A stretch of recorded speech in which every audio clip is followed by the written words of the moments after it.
আর friends, আবার একটা recipe নিয়ে এলাম। আলু পটল ভাজা হচ্ছে না, আলু ডুমো ডুমো করে কেটে নিয়েছি, আর হচ্ছে পটল কেটে নিয়েছি, ধুয়ে নেবো ভালো করে। আমি কড়াতে তেল, কালো জিরে আর হচ্ছে শুকনো লঙ্কা ফোড়ন দিয়ে দিয়েছি। আমি আলুগুলো দিয়ে দেবো। বন্ধুরা, আলুটা আর পটলটা দিয়ে দিয়েছি, নুন দিয়ে দেবো,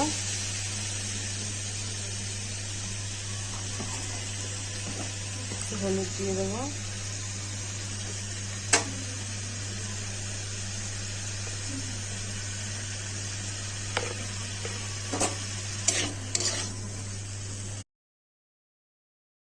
নুন হলুদ দিয়ে দিয়েছি, আর একটুখানি পেঁয়াজ দিয়েছি, অল্প একটুখানি।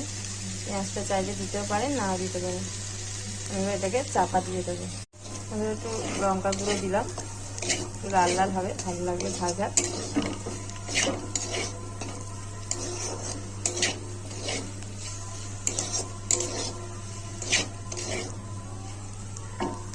বন্ধুরা, আলুটা ভাজা হয়ে গেছে, আলু আর পটলটা সেদ্ধ হয়ে গেছে।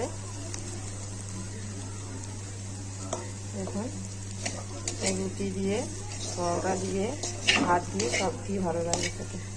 আর একটু পটল বেশি হলে ভালো হতো, এটা আমার কাছে অল্প পটল ছিল বলে আমি অল্প দিয়েই রেখেছি।